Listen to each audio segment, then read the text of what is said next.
We want to bring in right now someone to talk about all of this and more. Dave Bozeman is the president and CEO of C.H. Robinson. And Dave, it's really great to see you here. Thanks for joining us. Yeah, thanks for having me, Becky. This was your first Investor Day. You are somebody who comes with a lot of experience from other big companies. You've been a top executive at companies like Amazon, at Ford, at Caterpillar. You know logistics. You know AI, and you've been doing a lot of that, too. I think the street definitely liked what it heard from you yesterday.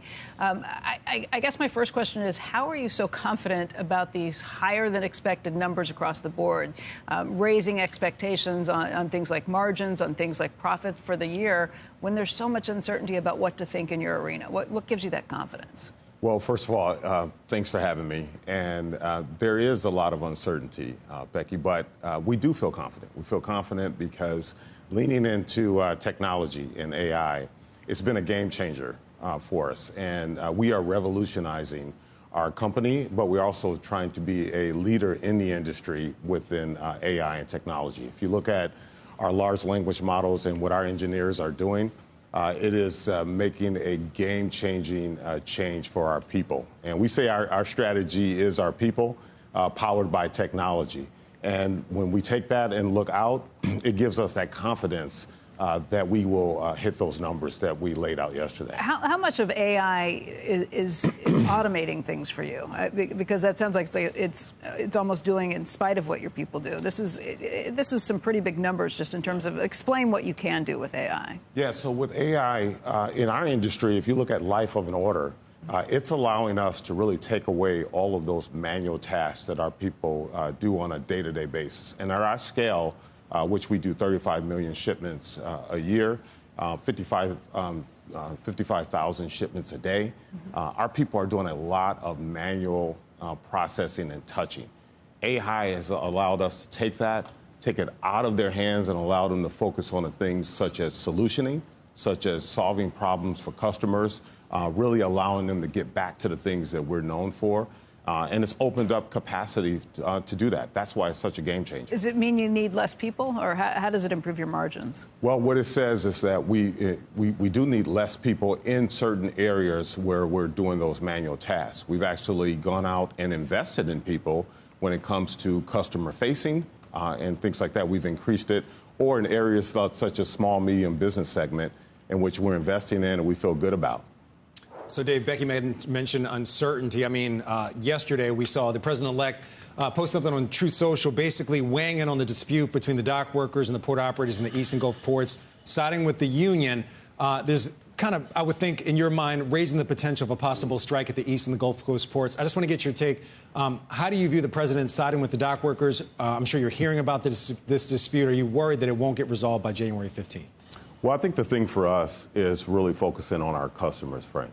And that's what we're going to do. Port strikes, tariffs, it's not the first time we've seen this. In fact, periods of kind of volatile disruption really play into the value proposition of C.H. Robinson. And we certainly don't want a strike to happen for the sake of global trade, but it's something that we've been in the trenches preparing for, working with our customers for. So we don't want to strike, but if it happens, we're right there to help our customers. What about tariffs? You seem very calm and collected, but the China to U.S. lane is a key part of your business. I mean, it generates a lot of your revenue and a lot of your margin. What about the potential of 60% tariffs on Chinese goods? Well, first of all, again, we don't know what will happen with tariffs, but if they happen, we are a company that moves freight. And that freight may decide to originate into a different country. If it does, we're going to move the freight one way or the other, and those goods are going to move around the world, and we're prepared to do that. What about right now? Have you seen a pull forward? Are people trying to get goods in ahead of the tariffs, possibly goods in ahead of a strike again, potentially at the East and the Gulf Coast ports? Yeah, we've actually seen that. First of all, we work with over 95,000 customers. And if you recall, in the first potential port strike, going back to June, we were working with customers in really driving and making their supply chains much more resilient. And so some of this we've seen and we've already prepared for.